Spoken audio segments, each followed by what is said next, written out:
Si je compare par exemple avec l'autre remontada qu'ils ont réalisé cette saison, c'était face à Dortmund où ils perdaient 2-0, ils gagnent 5-2. Là, c'était un Real qui a surdominé la deuxième période, où on sentait Mm. un vent de folie, où on sentait un Vinicius qui roulait sur tout le monde. Là, franchement, ce soir, c'est un miracle et c'est pas et j'ai pas l'impression que c'est parce que c'était le Real en face que City a terminé le match comme ça. C'est juste parce que City, malheureusement pour eux, ont des défaillances cette saison. Et du coup, il n'y a pas eu, j'ai l'impression, le vent de folie dont on a l'habitude avec le Real. Et ça rend le match difficile à analyser parce que moi, j'étais prêt à vous dire que le Real répondait jamais présent cette saison dans les grands matchs. Et ça a été encore le cas aujourd'hui presque. Et finalement, ils gagnent ce match. On ne sait pas trop Ouais, mais comment, Edgar, mais néanmoins, ce qu'ils affichent, et c'est quasiment toujours le cas dans cette compétition, il faut vraiment être plus fort qu'eux pour les Mm. sortir. ah, Et bien sûr. quand City l'a fait il y a 2 ans, c'est vraiment en étant largement au-dessus quand ils leur ont mis la raclée à l'Etihad. Mais sinon, c'est toujours une équipe qui, dans cette compète, jusqu'au bout. Alors tu dis, sur la fin, c'est plus City. Ok, ils font des cadeaux, mais pour recevoir un cadeau, encore faut-il être présent. Et le Real est quand même Bien sûr. présent dans la zone de vérité pour récupérer les ballons offerts et les transformer en Mm. but. Et quelque part, ça quand même récompense la première période où le Real s'est créé beaucoup Ah oui, d'occasions premier quart pas d'heure. transformées. Moi, pendant 80 minutes, j'ai cru voir un Real à l'opposé du Real habituel. Ils ont les occasions, c'est eux qui se font braquer, Mm. alors que d'habitude, ils font l'inverse. Mm. Ouais. Ils ont contre eux un péno. À mes Il est yeux, dur, il est dur le à mes pénal. yeux, il y a péno. Il est Contre dur. le Real, l'histoire montre que c'est plutôt eux qui bénéficient de pénaltys un peu litigieux. Là, Ah, ils vont peut-être écrire à l'UEFA. à l'échelle du Real, en Coupe d'Europe, on en a vu d'autres. Hein. Mm. Bon, là, c'est tombé contre eux. C'est vraiment comme si le Real subissait des choses qu'ils n'ont pas l'habitude de subir. Bon, mais au final, on a retrouvé le vrai Real dans les 5 dernières minutes, capable de renverser un match, d'aborder le retour en position de force face à un City qui, de toute façon, affiche toujours les mêmes faiblesses.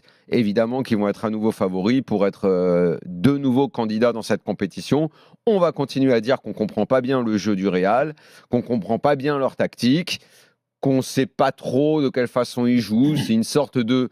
Bon, bah alors, il y a un groupe de mecs qui défendent, un groupe de mecs qui attaquent, et puis il y a Bellingham qui au milieu essaye de faire un peu la liaison. C'est pas très clair, pas très propre tactiquement, mais il y a tellement d'individualité, il y a une capacité à aller très vite vers l'avant parce Mais- que tu as des joueurs qui vont vite et qui peuvent faire mal à tout le monde.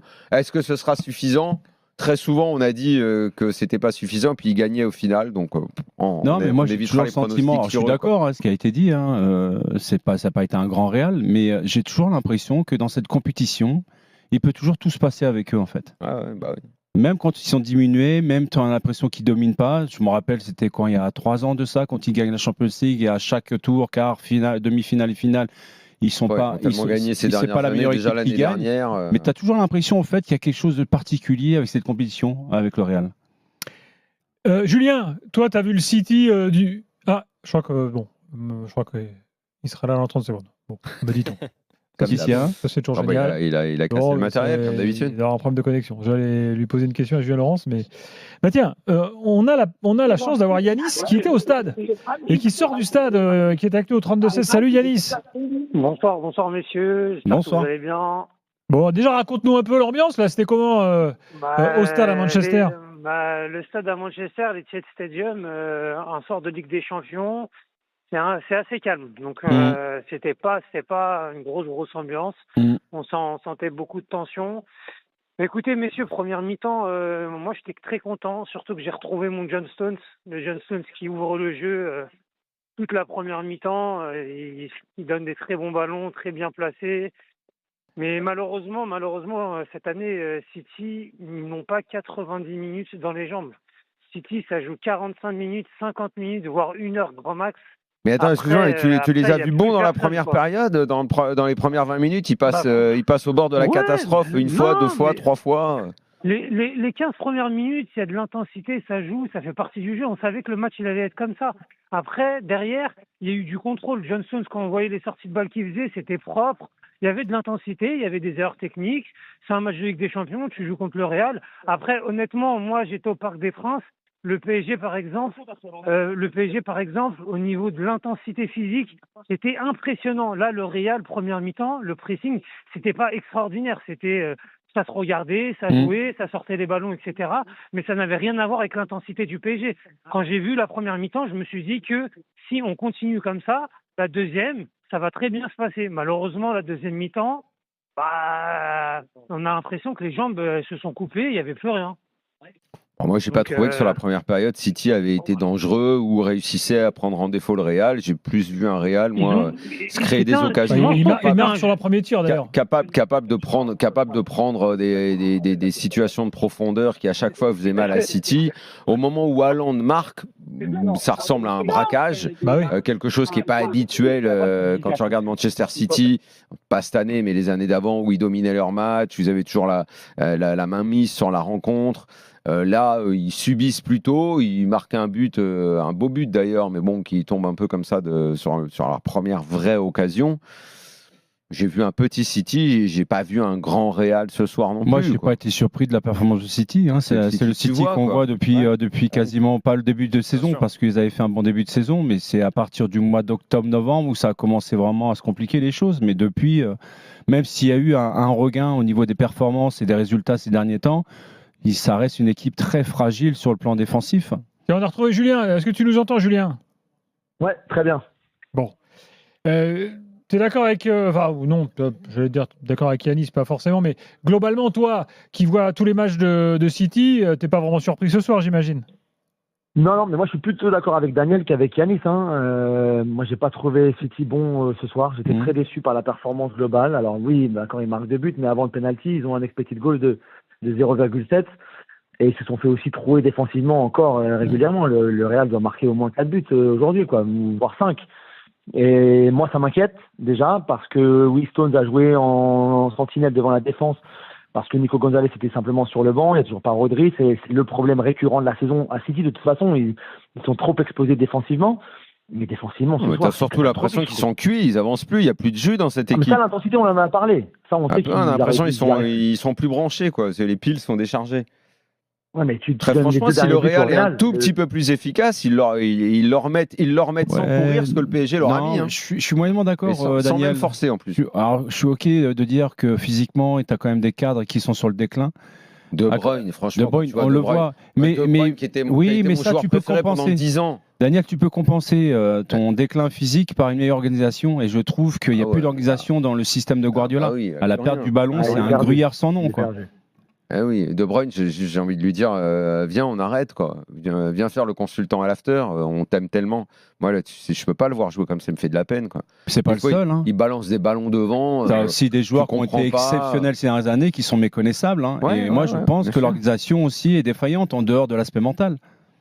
Mais après, ce qui les plombe, Manu, c'est les erreurs individuelles. Mais oui, on est d'accord. Pas le deuxième but du Real, le troisième du Real, mais c'est un long ballon. Il perd le premier duel. Louis fait n'importe quoi. Kovacic fait n'importe quoi. Ederson fait n'importe quoi. Pourquoi il va sortir comme ça alors que Guardiola est en train de revenir sur Vinicius? Tu veux dire que Rico Lewis, il est meilleur pour faire des jeans? Peut-être. Non, mais à ce niveau-là, c'est hallucinant qu'une équipe pareille avec des joueurs de ce niveau-là. En plus, c'est pas que ce soir, c'est systématiquement chaque match. Je pense que Yanis sera d'accord. Ils font des boulettes défensives à tous les matchs. Yanis, t'es d'accord avec ça quand même, toi qui es supporter de City? Écoutez, cette année, on va pas se mentir. De toute façon, tout le monde le voit. Cette année, c'est très très très compliqué. Tous les matchs, tout le temps, il y a une erreur. C'est pas possible de finir une année correcte avec des erreurs individuelles à chaque match. Si c'est pas Ederson, c'est Rico Lewis, sinon c'est Akanji, sinon à chaque fois il y a quelqu'un. Donc c'est compliqué. J'ai très très peur du match retour parce que je me suis dit s'il fallait faire quelque chose, c'était à l'Etihad. Maintenant, franchement là, qui voit une chance à City pour se qualifier? Non mais c'est la Ligue des Champions. Honnêtement, c'est la Ligue des Champions. C'est pas ce qui peut se passer. Après, moi, honnêtement, le Real. Au niveau du milieu de terrain, je ne sais pas qui a dit ça tout à l'heure, mais c'était exactement ça. C'est une équipe, elle est coupée en deux.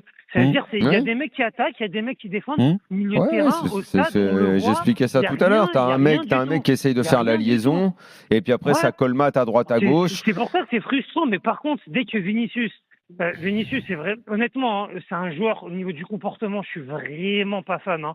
Mais par contre, dès qu'il a la balle, il est vraiment dangereux. On le voit. Ah bah Il est ça, vraiment oui, quand très, il très accélère dangereux, et qu'il même percute.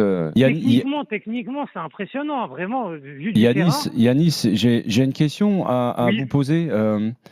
En tant que supporter de City, j'ai quand même fait pas mal de matchs à l'Etihad Stadium, que ce soit en championnat ou en Champions League. Alors, c'est pas simplement symptomatique de City. Il y a d'autres aussi grands clubs, pas simplement en Angleterre, mais en Europe, où je trouve que l'ambiance est quasiment, on va dire, tu as l'impression de rentrer dans une église. Manu, l'Angleterre, c'est comme ça tout le temps. Non, je suis désolé. Non, Je trouve de plus en plus. City, c'est d'accord. tout. Alors, Le je suis seul d'accord stade où il y a avec- la vraie ambiance, c'est le Celtic Glasgow. Oui, non, Non. mais c'est ce que je constate. À Old Non, Trafford, à c'est Crystal pareil. Palace, Dans les grands clubs. Crystal Palace, c'est vraiment une grosse ambiance.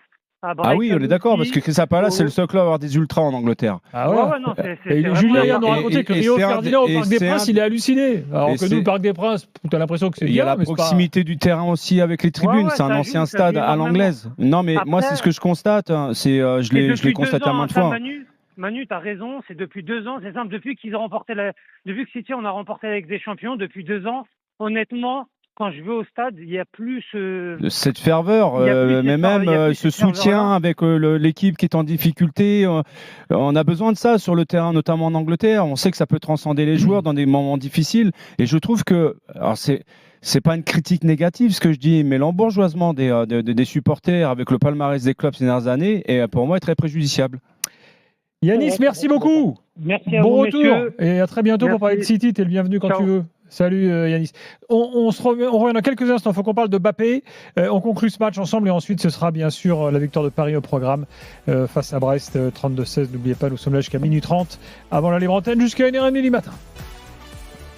23h21, Manu Petit, Daniel Riolo sont là, Julien Laurent, Edgar Groslo. On termine l'analyse du match City-Real. Il faut qu'on parle un peu de Mbappé quand même, les gars, qui a mis un but. Bon, c'est un but. But magnifique, si vous voulez. C'est marrant, c'est un peu la même position que le but face à l'Argentine en finale de la Coupe du Monde, là, rappelez-vous, sauf que cette fois, c'était. T'as vu la position acrobatique qu'il a, en plus. Le ballon vient de derrière, écoute, donc c'est pas évident. C'est un talent quand même. Voilà.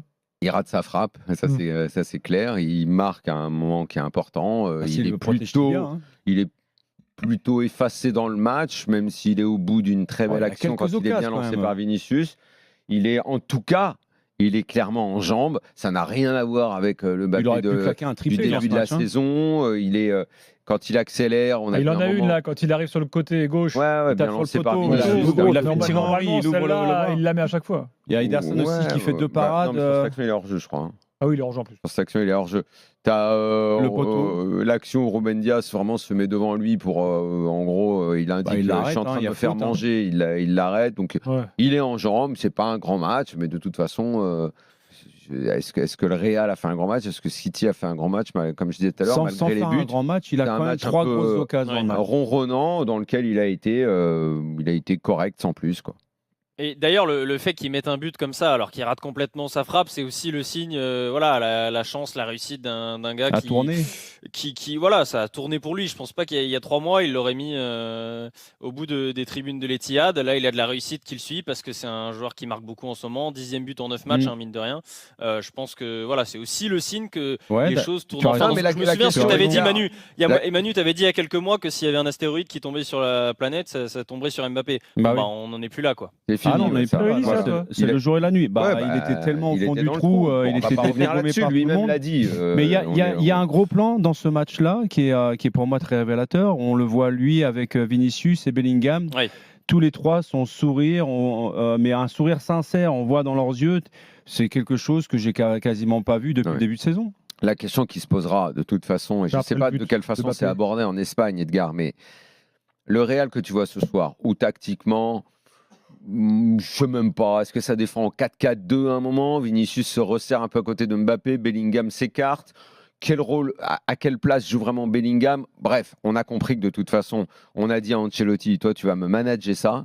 Tu vas essayer de m'associer des mecs qui, grosso modo, si on était une équipe cohérente collectivement, ne pourraient pas vraiment s'associer. Est-ce que cette équipe-là, avec bah, toujours le problème de qui va défendre, qui va se replacer. Est-ce que Mbappé va courir un peu plus que Vinicius? Est-ce que Bellingham sera placé là où il est le plus performant? Quid de Rodrigo? Est-ce que dans un... Parce que là, on peut dire que c'était déjà un gros match à l'extérieur, mais il a quand même remis Ancelotti on va dire un schéma avec les 4 vedettes, quoi. Rodrigo, Vinicius, Mbappé plus Bellingham. Est-ce que il y a une autre config dans laquelle il ne fait pas ça? Je sais pas, mais j'en reviens à la question que je voulais te poser. Je sais pas de quelle façon elle est posée en Espagne, mais est-ce que le Real peut gagner avec une équipe aussi peu cohérente, qui va miser sur des individualités, qui est capable de tout, parce que Vinicius, il te déchire n'importe quelle défense, parce que Mbappé, s'il retrouve ses jambes, c'est la même chose, parce que Bellingham au milieu, il touche tellement bien le ballon qu'il peut faire des orientations magiques. Ok, de toute façon, j'ai l'impression qu'on peut pas faire autrement. On va pas la transformer, cette équipe. Ce sera comme ça ou ce sera pas. Ils ont essayé de faire autre chose en début de saison. À un moment, ils sont passés un petit peu à un 4-4-2 avec une sorte de losange, avec Bellingham qui était derrière et Vinicius et Mbappé devant. Et finalement, c'était Rodrigo qui ont payé les frais et qui était sur le banc. Bon, les résultats n'ont pas été exceptionnels. On a bien compris de toute façon que cette saison, ils vont jouer à 4 devant. Donc la question de voir les 4 devant ou pas, elle se pose plus vraiment en Espagne. Par contre, la question qui se pose, c'est est-ce que Ancelotti doit leur dire de faire plus d'efforts? Alors, il leur a dit qu'il n'était pas très content. La mi-temps contre l'Atlético, c'était un peu ça, non? Exactement. Il leur a dit l'autre jour, mais lui, ce qui répond toujours Ancelotti, et en même temps, on ne peut pas vraiment lui donner tort. Il dit le problème va au-delà des 4 et c'est juste toute l'équipe qui défend mal. Et quand tu vois les problèmes défensifs, ça, c'est sûr ne serait-ce qu'avec les défenseurs, c'est difficile de reprocher à cette équipe de mal défendre à cause des attaquants. Et Militao, grande époque derrière en charnière, c'est pas la même histoire.